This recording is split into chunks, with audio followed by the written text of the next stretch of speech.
Hello, and welcome to the two-man power trip of wrestling. I'm your host, JP John Paz. With me today, very special guest.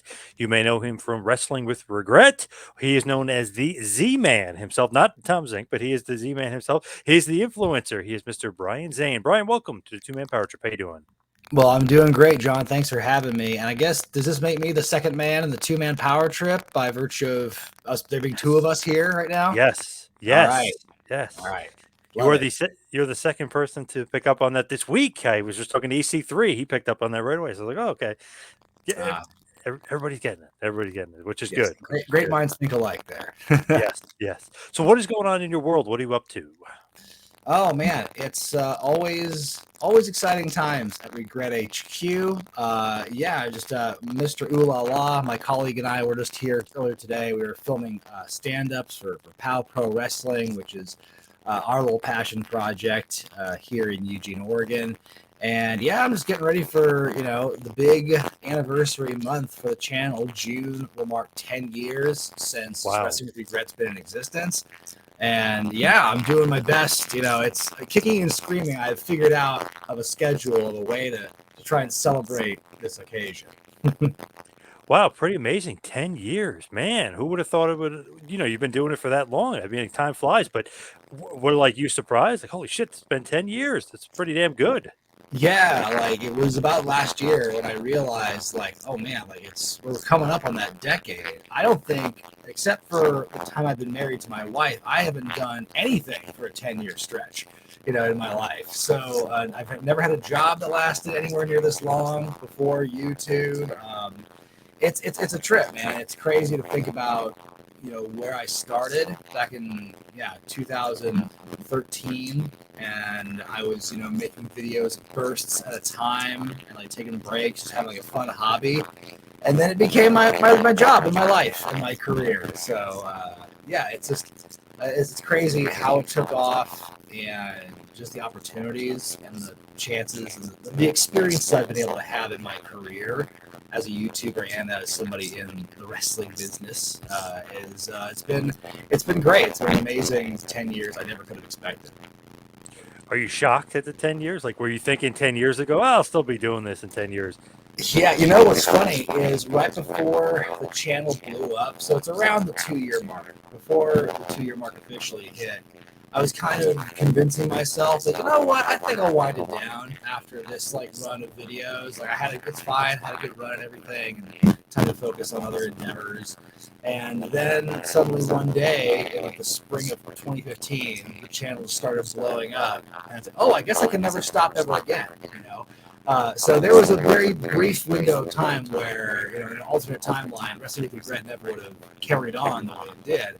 But yeah, it's shocking. It's like, again, looking at that chunk of time and thinking of like what other things I've dedicated my life to that have been that long and continuous.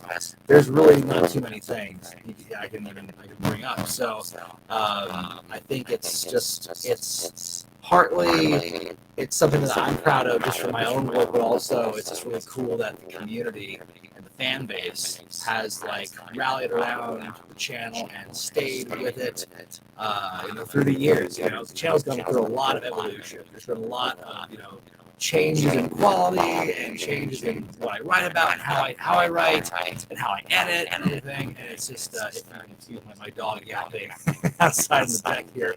But it's some of my fans have been there for all of it. They've seen me when I was like a skinny 28-year-old, barely filling out my sweatsuits, and they're here now today. And it blows me away. That's what surprises me more than just me having done this for 10 years, is the fact that the audience has grown and stuck with me for that long. When you look at it, right? Is it a fun thing? Is it a passion project? Or is it one of the things you're like, oh, this is a job now. I gotta keep this thing going. There are definitely days where I feel all three of those things. Where it's like, oh man, I get to talk about wrestling for a living. I get to be on my computer all day. I get to edit video, and like that's what I went to school for. I love like video production. I love pro wrestling. I love creative writing. So I get to do all these things I really enjoy. And sweet. And then there's other things like, taxes. And then there's things where it's like sometimes there are some videos where I'm like, I just don't want to I don't have the juice to get this video through for whatever reason. Or there are some of those videos where they are almost a job that I might feel obligated to do. But what I've done, what I've learned in the last year or so, is that I haven't had videos where I feel like, I feel obligated to do it, and I just don't do them. Hence why you don't see me reviewing weekly shows anymore. There used to be all about reviewing Dynamite and whatever else like this on weeks, but I'm like, it's not fun to watch those shows anymore when you exclusively have to do it. So I'm able to keep the fun of wrestling and keep the enjoyment of my job by just the way I've changed my release schedule just in the last couple of years. It's definitely been helping that. Getting a little bit of a reverb on the audio. I don't know if you're. Hang on. Let's see if we can fix my space age technology here. Yes. I used to have earbuds. I used to have AirPods Pro, but I lost. I think it was Uber drive back from Los Angeles to back to Portland. So I lost those. Can you hear me better now? Yes, much better. Yes, perfect. Excellent. Yes, and we're editing none of that out, by the way. That's all here. This is how it's made for podcasting, folks. Yes. Hey, live to tape, as they used to say, right? You got to go live to tape. Exactly. Yes. So with you and the business itself, the wrestling business, is it still fun for you? Like you were saying, sometimes I don't want to do weekly. It's like, is the business still fun for you? You still love the business? I don't know if following the business is my jam anymore. I don't dwell on the rumor mill. I don't talk much about the breaking news and stuff or the minutia of creative. I just try and step back and just kind of take it as someone who obviously I have this background and knowledge of wrestling and just trying to enjoy it more often than not. I don't know if analyzing it every day is something that's I'm not made for that anymore, So I am able to keep it fun and just kind of it's wrestling is still fun. I mean, there have been times I think probably around the time I started doing my channel about 10 years ago, there was a period of time where I was like, you know what? Because I was working on the indies as a manager. And I was like, God, this is not fun. I'm not getting paid. I'm not getting enough opportunities. I'm not finding enough chances to work. And so there was a period of time where I thought I was getting kind of sick of even being in it. But I think that my time in the channel and just, again, the stuff that I've been able to do in the latter half of my career, things that have come from this channel have really invigorated my interest. If you follow my career, I don't do much managing anymore. I don't do much ringside attending because I've been so focused on the broadcast side of things, which I really got started back in, late 2019 when I was doing stuff with Ring of Honor. And now I'm carrying through that with Prestige Wrestling and PAL Pro Wrestling. So it's I haven't had the chance really to be that kind of ringside character in the last few years, and I miss that, but I'm also having a lot of fun doing the broadcast side of things. When you look at the channel and you look at that, what's the inspiration behind it? Just to kind of go back a little bit, what is the inspiration behind it? Because now it seems like, obviously that's 10 years ago, nobody was really doing it for wrestling, but now it seems like so many people are trying to almost copy the success, if you will. Well, I mean, I've made it very clear that my style is based off of kind of an amalgamation of some of my favorite other YouTubers from back when I first started, because I was a big fan of Doug Walker, aka the Nostalgia Critic. I was a big fan of the Angry Video Game Nerd, James Rolfe, and other similar YouTubers of that whole cottage industry, as it were, of nerdy guys making jokes about things in pop culture. And you can apply that to movies or comic books or anime or whatever. And when I was, about 12 years ago, I was kind of looking around saying, no one's doing this for wrestling. And I feel that that's kind of a crime. Someone needs to do a video version of Wrestle Crap, which is one of my earliest inspirations as somebody who likes to find the humor in wrestling and stuff like that. I think R.D. Reynolds and Blade Braxton, God rest his soul, I think did a good job kind of cultivating that in me at an early age, in my late teens when I was in college. And so, like, why is there no one doing something like this? Like, because there are people on YouTube who are like, hey, we're going to talk about what happened on Raw tonight, or hey, we're going to do predictions on these pay-per-views, or talk about the rumor mill. But it's like everyone was doing it, and also like the overall video quality that people had at that time, usually wasn't very good. And I'm not saying mine was very good at all when I started 10 years ago, but I think that what I had was a background in like video production. I had done it professionally by that point, and so I had that kind of gist down. And so I was like, after a while, I was like, well, maybe I can do it because I have a lot of the same tools that are necessary to run a YouTube channel. I made YouTube videos as kind of a joke for fun on my private and my personal page back in college and after I graduated. But there was always kind of an idea in my head around that time where I was like, oh, maybe I can make a fun like comedy show about wrestling. I had this like a very small semblance of the idea of wrestling with regret as far back as like my postgraduate days. But yeah, it was like maybe after a year or so, me kicking that idea around, like someone should do this, like nostalgia curve with wrestling.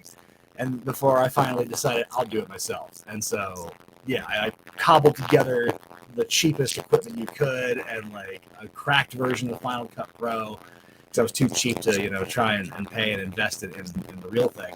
And it was just kind of started out as a passion project from there. It was just a way to pop the boys essentially at first.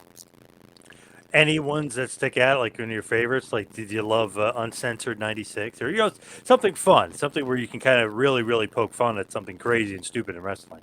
Oh yeah, the worse it is, the happier I am because sometimes you just like it's ripe with potential just to tear it apart. Like, I mean, a lot of the movies that I've covered on this channel, not the movie reviews almost never do as well as other things on my channel, but I love the movie reviews, especially if they're bad. Like Slammed is one of the worst things I ever saw. The Ultimate Deathmatch movies, those were so much fun to lampoon. And just like, other bad storylines, like the Diva Search was something that I thought about recently. And like there's other videos that I've enjoyed, like the music videos I used to make. I stopped making music videos in part because the feedback I would get in terms of like the number of views and everything never matched or never came close to like it wasn't worth the creative output that went into those videos. Right. Like, Right. Yep. I'm killing myself trying to make this slick music video. Like, no one's watching it, and it's blocked anyway because like, it's usually copyrighted music. So there's a lot of things I really have enjoyed, making and talking about, like women's extreme wrestling, Brawl for All. There's just so many topics. And there's topics that I've done that I forgot that I covered. People will ask me, "Oh, that thing you said about that one video." I'm like, "Oh, okay, I'll take your word for it." It's like it's been a lot of stuff I've covered over the years, and I mean, there's no video I've made where it's like I hate all of this, or I hate the process. There's so much stuff that I've enjoyed just covering, getting to share my thoughts on things. And I just did this video on Hulk Hogan's run in TNA, and that was really cool to research, to do, looking back at that time period, just on the cusp was like where I consider nostalgia in wrestling, like 10 years ago or so. But yeah, it's just, there's so many, and like, I think about some of the classic ones, like when I first started doing the Pushing the Trucks song about the sumo truck, the monster truck sumo match in my worst gimmicks countdown. And some of my countdowns like persist, and I still get views and comments about them, and they're just like to me at this point they're so like cringe to watch because like I've changed so much, and I'm sure my opinions on a lot of these things have changed. Like I don't know if I can go back and watch like original content on this channel. It's just like I don't know who that person is anymore. I know what you mean. Yeah, you don't you go back and you watch yourself, you're like, oh, I don't know about that, or I don't have that same opinion anymore. Yeah, for sure, that happens a lot. But I love that stuff, like where it's so campy, like the sumo thing, or the monster truck thing. I mean, like Uncensored '96, like you mentioned before. I mean, just like the campy, corny stuff. I love that, and it's like poking fun at it because you watched it, but then you watched it back, you're like, Oh man, I can't believe I sat through some of that stuff. Oh yeah, or like Heroes of Wrestling. That's another example. Like you Oh can't God, you it's the can't worst. can't Yep. go away from it, and it's just like it's fascinating to talk about. And there's still things I learned about it. I actually just last year I met in my travels one of the guys who wrote that show. She booked it. Wow. And yeah, one of these days I think to do an interview with him or something to kind of like get his side of the story after all these years. Because I believe he's got a lot of this dude has a lot of interesting anecdotes about that day that he still remembers pretty vividly. That I think would be fun to elaborate on. But yeah, no, it's been. I actually finished the question to ask. So we want to go into that one. Or I don't know. But it's look at that golf stuff. Oh yeah, it's fun to watch. Say attitude era, like the spring of '98 when I started watching. And I remember as a kid being so wrapped up in it, and my God, this is incredible. This is the best game ever. And then as I'm watching now, 38-year-old man, I'm like, this stuff is bad. There's a lot of good in it, but I'm like, oh my God, like, how did this air? How did they get with this? It's funny to look back and see like what the stuff was you grew up watching, and when you have different eyes for it, and how much has changed. Yeah, some stuff you're like, I don't know if that holds up as well. Not necessarily just attitude era, but some stuff you go back, you watch, like, ah, man, it doesn't hold up well. Or even maybe some stuff you go back, like, wow, that holds up better than I thought. Or, it always kind of, your opinion can definitely change on it. But there is some stuff you're like, man, it didn't hold up quite as well as I remember it being as great as it was when I was younger. Absolutely.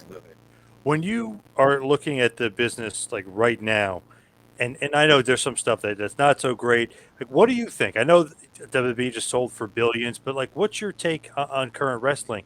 Do you like it as much as you used to? Like, are you into it as much? Is there some things you get into? Like, what's your kind of your look and your take at things in the business? I mean, speaking from the perspective of somebody who has performed in wrestling, a lot of positions, a lot of roles, I can tell you that the level of optimism that I have wrestling as a whole has not been strong for a while. Because there's so many places now to get yourself out there. There's so many opportunities for work. You work hard enough, fortunate enough, and there's so many ways to spread your brand. It's not all just about getting as many people as you can. It's like how good is your social media game? It's like last few years you've seen the rise of wrestling and how Warhorse and RJC and Ali Catch, all these individuals, great social media presence, and the dads, these people who get this level of notoriety and this exposure because they're smart around social media. I think that's kind of arrow now. Everything is videos and clips, and there are some drawbacks to that. But I think in terms of like being able to express yourself as a wrestling performer, being able to find opportunities to work and get bookings. I think that the scene as wide open as it's been in a long time. I think we're not quite to the level we were in the pre-pandemic, but we're getting back there. And so I think as a wrestling fan, it's just like what a first world problem it is. Like have all the rest of the possible ones to watch, still being produced. Never truly catch up to all that stuff. I think it's quite a world to live in. I remember when I was a kid, I wanted the rest of the time. I just want to be able to like have it. And now you can. I think that's really cool. As far as business goes, the in-ring stuff is going to change. All what we are talking about now in 2023 is good for business. Like it's going to normalize 10 years from now. New things about professional wrestling. But I think as far in terms of environment, further passion fans have, the ability of products. It's a great time to wrestling, in my opinion. Catching some of that reverb again. I don't know if if it's that mic or not. But as far as like wrestling with regret and doing current stuff, is there stuff currently that you're interested in like really delving into just for like current wrestling, or like you said, you're kind of coming off of it, not as excited. Like weekly wrestling TV doesn't do it for you. Like this, maybe a Roman Reigns title run or something. Like does anything kind of get you going? I mean, by the way, I switched microphones, so if I sound a little different, how's is the reverb Perfect. good? We're good Yep. Perfect. for Yep. now, at least. I Yep. think that as far as what I'm watching currently, I focus, on AEW as like my recreational show to watch every week. I follow WWE. I just don't have the time to watch the shows anymore, so I'm still kind of abreast of like what's going on. Like I was really interested in Roman Reigns, like in Thunderdome era. I think that booking was really interesting. And then, like the longer it's gone on, the more it's like, come on, y'all, let's find ourselves a resolution to this. And so, yeah, I think Roman Reigns, my mania with him, kind of came and went. And then I'm still very much like a fan of a lot of like the wackier characters you might see in AEW, like Danhausen, like Orange Cassidy. Those kind of characters always put a smile on my face. I'm a huge fan of Willow Nightingale. I think she's one of the best wrestlers, male or female, right now. And I think it's great that she just won the New Japan Strong Women's Championship. Getting to see her come through like Ring of Honor and stuff, and then like that jumping off point to her being in AEW, I think was great to see for her. And there's definitely a few acts that I follow, and there's stuff that I certainly am interested in. But yeah, I mean, I'm just at this point, I'm just largely just focused on my channel and just like trying to focus on making that the best it can be. And so sometimes it just means I just don't watch a ton of stuff. I watch like pretty much WWE and AEW right now. I would love to learn more about Impact.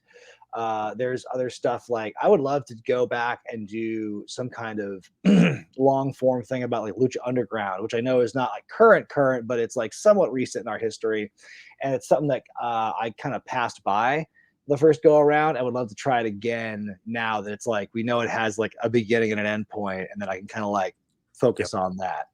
But yeah, I mean, I'm happy like not getting too analytical or not thinking too much about the goings on of every week television like I used to. It's a burden off my mind, certainly. I would say that. When you look at the business, what was like your favorite part of the business? Because obviously you were trained to wrestle a little bit, right? I mean, so you mean you've taken some bumps. You've been a manager, obviously. You've been a commentator. You've done so many different roles in the business. You work for Ring of Honor, obviously. So, what's like your favorite part of the business that maybe we wouldn't even think that would be your favorite part of the business? Ooh, that's a good question. My favorite part of the business, gosh, boy, put me on the spot. I think honestly, well, one of my favorite parts of the business is the people. I think the people that I've been fortunate enough to work with, especially in the last few years, it's been great working with so many interesting individuals and learning so much from them as well, and just kind of bouncing off ideas and stuff, and just ways to always be better and always try and improve whatever it is you're contributing to the product.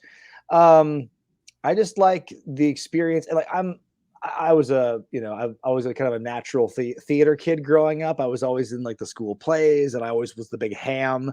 I always wanted to kind of like be a character, and I think just getting that opportunity and the ability to perform has always been kind of like a great escape for me. And so just being part of it and getting to kind of like absorb myself into whatever role it is, if I'm like managing or if I'm doing commentary, which is basically just cutting one long promo, a moving target promo, basically, just that performance aspect and being in the moment is truly one of my favorite things just like in life. Like, when I'm doing my shows once a month here in Oregon for POW, it's my favorite time of the month because I get to be, I get to be Brian Zane. I get to be live, and it's wonderful. And the more bookings I can get to kind of catch that high, so to speak, the better. So yeah, I think definitely just like being a natural performer, or being someone who's just kind of lived my life wanting to perform in front of a camera or on a screen or something. It's just like that's it for me. It's the performance aspect. Now, were you actually trained by Buddy Rose and Colonel De Beers? Is that actually true? I mean, that's pretty amazing. It's actually factual. In fact, I will show you one of the tattoos on my arm. This guy right here, this is the Executioner mask from WrestleMania 1. That's Yeah, yeah. my little tribute to Buddy Rose there. Awesome. These are the masks that mean the most to me. You see this Mankind there and Kane and it's all strong bad for you internet nerds like myself.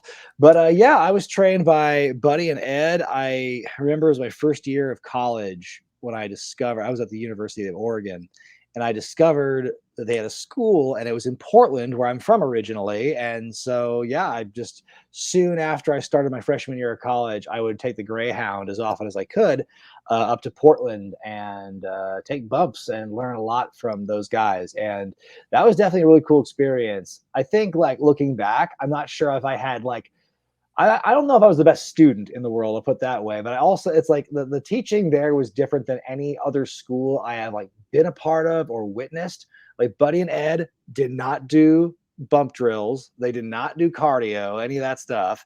I mean, look at Buddy and you realize cardio wasn't always his strong suit, even though he was legitimately athletic in his prime. But like their whole philosophy was like you work on your body when it's not our time. You know, we're going to teach you the psychology, we're going to teach you fundamentals and stuff like that. So it was definitely a different education, but I think that also physically and physicality wise, I just wasn't cut out. I wasn't like disciplined or good enough to like do the wrestling long term. I wrestled for a little bit. Like I started in '06 and I was a big old jobber, you know. And ultimately, like a year after that, I made the transition into managing, and which was a better platform for me anyway, because I was always a much better talker than a wrestler. So it felt like it was kind of a natural thing. And yeah, I think learning from Buddy and Ed was a cool little like feather in my cap. It's like you don't hear those names too often, especially when it comes to students. They train a lot of guys, and most of the students that like made it past the training period, the ones who actually got work in wrestling are like amazing wrestlers. Like Jason Sullivan, who recently retired, and HBQ, and Cameron Starr, and Nate Andrews, and a lot of other people in that circle. And then I was part of that group, and it's great to see that like, and those guys themselves kind of helped plant the seeds for what the Pacific Northwest is going through right now, which I think is kind of an upswing and a renaissance for wrestling in that area. And so it's just great. And being able to kind of like take in some way what Buddy and Ed taught me and to kind of like give back through my performances, 17 years after I started has been really cool. To me, that's also a part of like why maybe I'm crazy, but why I really like your videos too, because it wasn't like an outsider poking fun at the business. Like you were in the business, you're a manager, wrestler, bump, obviously took some bumps. I mean, you were in the business. So it's like you're part of the joke, if you will. Like you can poke fun. Like maybe I'm crazy thinking that, but I always thought that in my head, like because he's actually in the business, not like an outsider ripping wrestling. You know what I mean? It's different. Yeah. And like I think my philosophy has always come from the idea of when I'm making fun of something or I'm tearing something apart in wrestling, very rarely am I attacking like the wrestler doing it because like they're doing a job. They're playing a role that they were given more often than not. And so it's usually I'm always in solidarity and I'm always like pro worker usually if it ever comes to like a battle between promoter and worker. That's just kind of that's my mindset basically. And so that was a unique thing about my channel and a reason that I thought early on that hey, this might have legs or it's unique, it's different because any old guy can make a video essay about why this storyline was bad or whatever, but like very few of them have like the background that I do, where I actually like trained and I've worked with a lot of like professionals and been involved in the business. And I'm not saying that that's like you have to have that experience in order to talk about it, but having the experience it helps and it gives you a bit of additional perspective that being just a fan or someone who's never trained or never bumped or whatever might not have. Totally, totally agree. As we wind down here, we head to the finish. What's next for Wrestling with Regret? Like, what are the big plans? What do you got set for the future? Oh God, if I can make it to year 11, I think it's going to be a miracle. It's no, I'm just honestly like I kind of look at everything in life and in my channel kind of one day at a time. It's hard for me to look ahead too far because then I can kind of get like a little anxious about it. Um, but yeah, I'm just super soaked. I was gonna say stoked and psyched, and it came out like soaked. But I'm super Perfect. psyched about the 10-year anniversary next month. We got a couple of fun videos. I'm gonna be putting out some short forms, like some of those less than a minute long shorts, where I'm gonna showcase like some of the most popular bits and gags in channel history based on what the fans are telling me. Um, and then from there, it's just kind of just keep on trucking, man. Keep on making classic reviews. Keep on making long forms about funny things in the business. Hopefully, bring back Kayfabe Kitchen, and just hoping to continue to get my name out there. I've got Prestige Wrestling Roseland 6 happening on September 1st in Portland, Oregon, and we're doing POW Pro Wrestling every month, and I'm definitely like staying focused on continuing the success of that organization. Yeah, just keep on moving forward and take every day as it comes. It's kind of like that's what I plan on. Is just as far as looking ahead. Now, where can everybody find you, find the channel, all that good stuff, social media wise? Yeah, you can find me on Twitter at ZmanBrianZane. You can find me on Instagram just at Brian Zane. I'm also on Facebook, facebook.com/wrestling with regret is my main fan page there. You can also find me on Cameo. I'm available for Cameo as well. And you can find all my shirts at prowrestlingtees.com/wrestling with regret. And like I mentioned, you could also find me on POW Pro Wrestling once a month in Eugene, excuse me, once a month live in Eugene, but we're on every week on the POW YouTube channel. All right, awesome stuff. Thank you for coming on and congratulations on 10 years with Wrestling with Regret. But Brian, thank you so much for all the time. Really appreciate it. Thanks so much for having me. Appreciate that.